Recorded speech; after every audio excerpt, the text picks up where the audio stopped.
Unfortunately, A levels and university are two completely different things. So when I went to university, I was like, you know what? I'll study exactly the same way I studied in A levels, and I thought I would be fine. Turns out, I was completely wrong. Those two are completely different things, especially engineering. So if you're about to go to university after completing your A levels, sit down, grab a pen and paper, and take some notes. Okay, now you might be thinking, why is studying at A levels versus studying at uni two completely different things? I mean, after all, studying is studying, isn't it? Not quite, and I'm going to explain exactly why that's the difference. When you're at A levels, you have an exam specification, you have past papers, you have teachers running after you 24/7, even if you drop one single grade, and it's just insane. But when it comes to uni, you have none of that. You're completely independent in terms of your studying. You're going to go to a lecture, which, by the way, you might not even be required to attend. It's completely optional if you want to attend.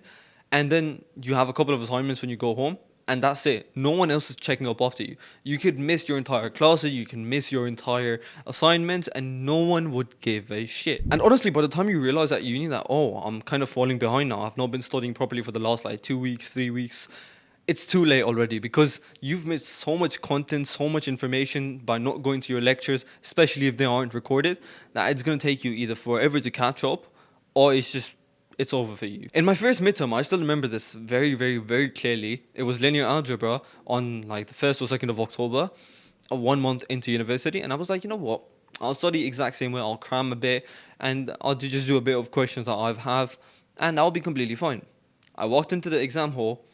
I solved everything. I was pretty confident I solved everything, and then around 2 weeks later, when I got my results, I got 43%, which is, yeah, let's be real, horrible. So the first thing that you have to kill by an absolute mile, I would say, is cramming. Because think about it, when you were at A levels, you could study a topic in isolation. I could pick out A level chemistry and I could have a test on, let's say, electrolysis next week, and I don't really need to know much more to solve electrolysis. But when it comes to like engineering, when it comes to like different subjects at uni, it's all related to one another. All the topics are going to be used in one way or another. Or like if, let's say, you have a test on week 4 and you've not done week 3, week 4 builds upon week 3. So like you're kind of cooked if you've not done it. And again, at A levels, let's say you have a theoretical subject like physics or chemistry where it's a lot of memorization and stuff.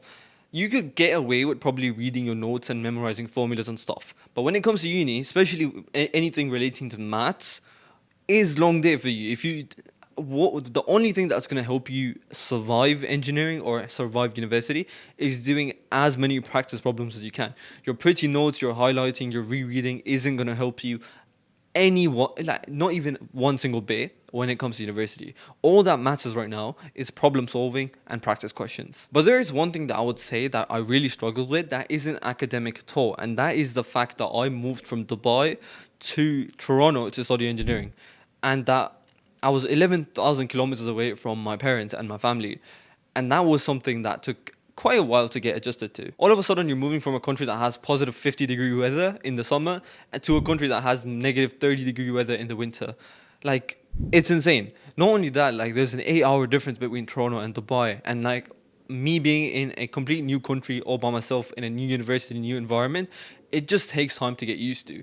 And this is personally my story, but I know like even if you're like, let's say you're studying in the UK and you're relocating from Manchester to London to, let's say, to go to LSE or something, even in that case, you're leaving family behind. Even if it's like a couple of hours away, you're moving in by yourself, you're completely independent, you're mainly independent now.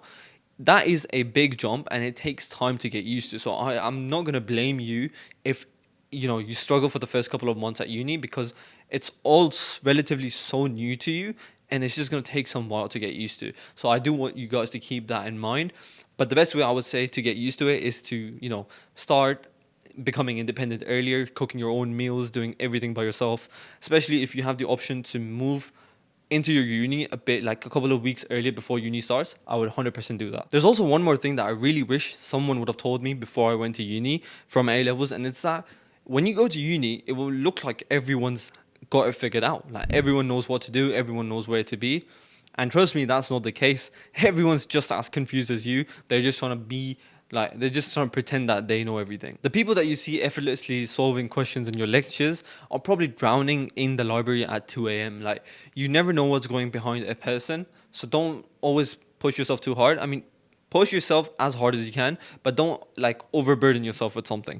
I also want to say a couple of tips that I can give you in getting ahead of everyone else academically is to consistency over like cramming every single day. Like even if you study 1 to 2 hours every single day, that will be like 10-hour cram sessions for like 5 days a week. It's not worth it. Consistency is key and moderation is also key. Second thing is utilize office hours as much as you can. Office hours are basically like whenever you can go and meet your professor, ask them whatever you want. Like it will allow you to network. It will allow you to just know what's coming in your exams, and if the professor knows you personally, you might even get a couple of favors out of him. And the third one that I want to mention is so important is a time block. Is to in uni, your time management is supposed to be the most efficient it's ever been, because you're dealing with possibly a job, you're dealing with lectures, you're dealing with tutorials, labs, you're dealing with like your own personal time, you're studying. It's a lot of stuff to deal with at once, so time blocking has to be on point, and the best way you can do that is just by using a to-do list and a Google Calendar, and that should be enough. But you should know how to manage your time to the best of your abilities, because when you think about it, when you were at A levels, when you went to school, you had a whole ass timetable that was just built in for you. You knew exactly where you were supposed to be from like 7 a.m. to like 3 p.m. Like everything was done already for you. But when you go to uni, they're going to give you a timetable, and then you're just expected to be there. And there's like 2-3 hour gaps between your classes as well. So what are you going to do in between that? You should have everything figured out. At A levels, you have a pretty consistent routine. Wake up in the morning at like 6 a.m., 7 a.m., go to school, come back from school, eat a bit, enjoy yourself, do a bit of studying, maybe go to the gym. You had a pre-set routine. But at uni, you have classes at different times, like sometimes you have classes at 9 p.m., sometimes you have them at 8 a.m., sometimes you have them at like in midday at like 4 p.m. So it is like all I'm trying to say, improve your time management, start early if you can, and get used to it, so that when you go to uni, it's just easier for you. I just want to say the version of me that had this comeback arc was the same person who was doing bad earlier in the start of uni. Like I've not changed. I've not gotten any smarter. I just became more efficient with the way I was studying. Like, I didn't try to study engineering the same way I was studying A levels, because that wouldn't make sense. Otherwise, I would be doing horribly in engineering. It all depends on what you're studying and how you study it. It depends on how you manage your time. It depends on a variety of factors that you have to, I can give you as much advice as I possibly can, and you might even implement it.